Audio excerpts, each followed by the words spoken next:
Welcome to another Straight Up Tuesday tip. I'm 𝗤𝘃𝗀𝗀𝗃. With me as always is Mark Ainley. Mark, this is our first recording of 2025, fifth calendar year of recording podcasts. Happy New Year, man. Happy New Year. I was going to send you a Happy New Year meme, but I was afraid you wouldn't open it because it'd be something, some inside joke that keeps going back and forth with the group. Yeah, I probably wouldn't have. Just said, all right, thanks, buddy. Thumbs up emoji. So we're recording this, and right now are without our boy Lance, who is hopefully closing his loan right now, or his purchase. It's been a struggle to get there. Well, let's highlight something where we got a text from him saying we can't do this in person today. We actually had to cancel a show, and it's because he's closing on or potentially closing on this property, and so it made me realize that we have a single point of failure in this operation. That's why we're on Zoom right now. Yeah, that's absolutely true. That's the same thought that crossed my head. But man, he's the last 45 days. We can get into more details on a later episode, but he's put an off-market 3-unit under contract. I've been somewhat involved with this, and just a lot of back and forth. A lot of, is this going to happen? And here we are. I think it's the closing day, and I feel confident, but not going to say congrats on the air until this thing is done. He has had to jump through a lot of hoops. And listen, anyone that gets a conventional loan these days that doesn't have a long work history or self-employed, even worse, like you jump through so many hoops. Like we got a commercial loan for $4 million this year, and I've jumped through far less hoops than on the couple $200,000 conventional ones that I got this year. So the amount of hoops he's jumped through, and you can see in his face when you talk to him, like he's stressed, but this is what it takes. Like a part of what I told him, like, this is what it takes. Like what you're feeling right now is hard. And this is what, if you want to keep growing, like these are the things you got to learn how to weather as you're going through. Yeah, it comes down to, do you want the 5% down? Right. And if you do, this is the game you have to play. If not, you go to commercial lender. Yeah. Yeah. Do you want the property even? Like, so, I mean, look at this guy. He's going to have, assuming this closes, he'll have a handful of units, and he could go belly up and still not be 21 yet. There you go. All right. So Tuesday tip though, let's jump into it. We're bantering too much. All right. It's 2025. A lot of rule changes here. Talk to us. Play the role of the guest. What's going on? What do our investors need to be aware of? Well, here, we'll start off with some awesome news. For anyone that's ever had to do an eviction in Cook County, it has been severely more painful than it has to be, because you file for the eviction lawsuit, and then you have to wait for the sheriff to not serve them. Mm-hmm. Anyone that's been through it. So starting this year, you no longer have to go through the Cook County sheriff to serve the actual lawsuit. So right now, prior to this year, people were waiting for the sheriff. It goes to court, and then they have to go to another court date because it has been served. Now you could go hire a process server, $80, $90, whatever that fee might be, and they could go do it directly. And there's a good chance you're going to get it done. Now, this is how it's been in other counties. So this is new for Cook County, but a lot of listeners are in Cook County. So this is awesome news that now, if you are faced to be put in that situation, you can at least maybe shorten your court time by a couple weeks. Okay. So there's some good news. What else do we got here? All right. So just as a rehash right now, as of January 1st, we talked about this on the last Tuesday tip, tenants can now bring in their own credit report, and you can't charge them for it. So you have to have, as a landlord right now, specific sets of what you're going to require. So for GC, we're requiring it has to be one of the 3 credit bureaus, and it has to be directly from them. So we're not going to accept Credit Karma. We're not going to accept your Visa MasterCard that runs your report, or your freecredit.com. It has to be one of the 3 reports directly from the credit bureaus. So make sure, as a landlord right now, you have something in place. Now, I don't know how many tenants are going to take advantage of this or really know about this, but it will become more prevalent as years come. I have some buddies in California that this doesn't affect at all. It's been a rule there for a while, and they just don't have people take advantage of it. But you have to make sure you have an answer for tenants when they come and say, hey, I have a credit report, and you can't deny it. But the one thing on this is you can accept their credit report and still go run your own. You just can't charge them for it. Yep. And you're referring to, it's episode 343. We just did a couple back. So anyone interested in going into detail on that one, we went into a little more depth there. What else? Keep going. Keep rolling here. Well, so this is something that is actually very nerve-wracking. Now, it's been about 2 years where Illinois has added source of income to a tenant fair housing right, basically saying that you cannot discriminate against a tenant's income, and that even includes unemployment. A lot of people don't realize that you cannot discriminate against someone's unemployment, even though it might not be there forever. But really, where this comes into play is around Section 8 voucher holders. So if it a lot before, I mean, years ago, I remember seeing people put in their advertisements, "We don't accept Section 8." Like that's illegal right off the bat nowadays. Now, um, this has been a law in Illinois for 2 years. In Cook County, it's been a law for a little longer than I'm not sure the exact date. But now what's happening is some of these things are actually starting to turn into court cases. So what came out we'll link to this in the show notes. What came out in Chicago Tribune a couple days ago was a discriminatory case against 14 different landlords for a voucher holder that said she continued to get discriminated against because of her source of income.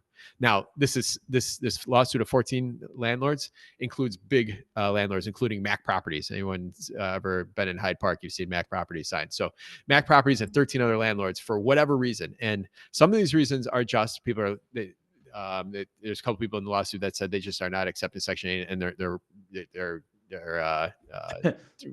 dead in the water. But then some of these other ones, this is where I get scared is, right now we have credit limits. A lot of people have credit score minimums. They're saying that because she's Section 8, she shouldn't have to be exposed to that minimum rate as well, too. And that's some of what she's saying in the case. So depending on how this case goes in court could change how we end up screening here in the future years. So,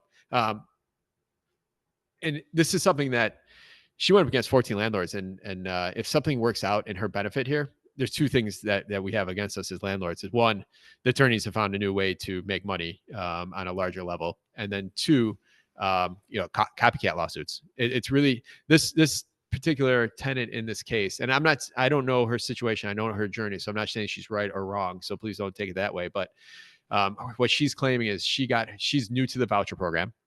And she said that over the course of the year, while she had the time to find housing, she got discriminated against so much, she was unable to do it. And she ultimately lost her voucher because she couldn't put it into action fast enough.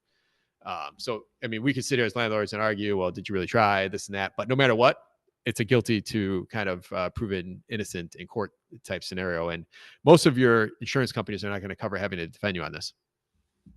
Yeah, man, it's a tough one, right? Because you don't know all the whole story, but there's definitely people out there who are discriminating, right? And that's why there's rules in place for it.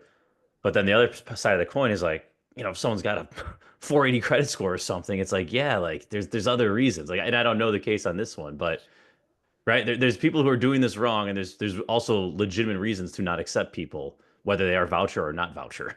We went through this in the summertime. We declined a voucher holder in Aurora, so it was in DuPage County even, and it was because they didn't hit our minimum credit score, and she went to the housing rights in Wheaton, and we actually got a letter saying that she should be considered, and this is discrimination, all that stuff. So the tenants' rights and tenants and attorneys are starting to throw these gray areas in there about this law, and that's what's going to trip up people or find yourself involved in a class action suit like this.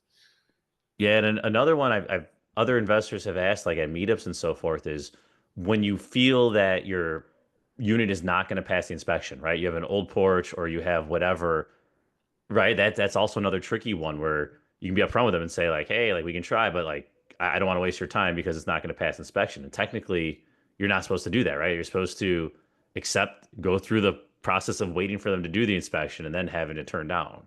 Yeah, and even you get into this other conundrum of you actually get the inspection done, and maybe the owner isn't expecting to have to do any work, and all of a sudden you have a couple $1,000s worth of work, and they say, I'm just not going to do the work. So where does the right or wrong fall in that? Like, because you could probably go rent it to a market tenant and not have to do the couple $1,000s of whatever that HUD guideline might be, but now you're faced, you're fearful of being discriminatory at that point.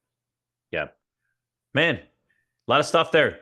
Good stuff to cover, good stuff to be in the know, and we'll continue to update as this evolves here. Yeah, for sure. And I also have Tom Rowley from Halstead Law Group. I connected with him over break here, and he's going to be on a guest coming on the show here later in the month, and we're going to have him over here in the underground, and we'll talk about this as well too. Nice. And another upcoming episode, we need to talk about the new car lease that came out. No drastic changes there, but a few new updates that our listeners need to be aware of. So more to come on that too. Yeah, one other update before we wrap here: the flood disclosure. So another thing Yeah, that that's came the out big one. the January 1st was we're including this in every lease, but the only units that are really fall under this ends up being if you have a unit that has a basement unit, if you have a garden unit, if you have a first floor unit. So anything above second floor above that doesn't have a basement, you don't have to worry about it. But we're putting in everything, no different than lead base. If it's before 78 or after 78, we have everybody sign off just to make sure we don't miss anything. Yep, good stuff. All right, let's wrap here. Who we playing for? Who's sponsoring? All right, today's sponsor is Kaiser Group, and man, I'm looking forward to our sponsor's 20-year anniversary party on January 30th that we'll actually be at, and I think we're going to do a live show. Live episode, I think. Yep. Maybe get Lee to play the guitar or something cool. I'm excited about that. All right, and who we playing for? All right, we're playing for 𝗬𝘃𝗲𝗏𝗏 out of Cicero, who bought a straight up Chicago investor T-shirt. All right, Luis, let's do this. All right, so we're recording this. Kids are off for Christmas break. So yesterday, my oldest two are very into Harry Potter. So we went over to the Nederlander Theater. So that's it used to be the Oriental Theater, the one on Randolph there. So Mark, that theater was developed by these two brothers, Rupp and Rupp, from Carbondale. So Chicago roots. They went on to develop over 400 theaters, most of them in the Roaring 20s, a lot of them in Chicago before they went national. So they did the Oriental Theater, and they did 3 of the 4 options below. Which one is not a Rupp and Rupp product? And your options are the Copernicus Center in my backyard of Jeff Park, the Chicago Theater, the Riviera Theater, the Aragon Ballroom. Which one of these was not developed by the same developer? I would say the Aragon. You don't have a partner here either. This is harder. Yeah, I'd say the Aragon. Hey, you nailed it. Yes. Nice work. What was the thought process? They all look. The other ones all somewhat look alike architecture-wise. Yeah, there you go. I thought I might trick you with the Aragon and the Riv being close together, but nice work. So you went to Oriental? Yeah. Oh man, see, dude, the inside of that place is insane. I took pictures for you. I'll actually send them to you when we're done recording. I'd never been in there. I've been to the Cadillac one. I've been to the Chicago Theater. I've been to, I think, almost all of them except that one. And man, like the inside of that is just mind-blowing insane. I was just staring at all the ornaments and all the other interior designs that they will never build like that again. Never. I can't go there though without thinking about 600 people died there. That is also, yeah, I did not mention that to my daughters. Didn't want to ruin that. Like that's I can't look past that. Like no different than when I walked down that one stretch of river where that ship tipped over the company party or whatever. So yeah, let's get off the negative. Let's get back to the positive. All right, nice work. Right. Nice work getting that right.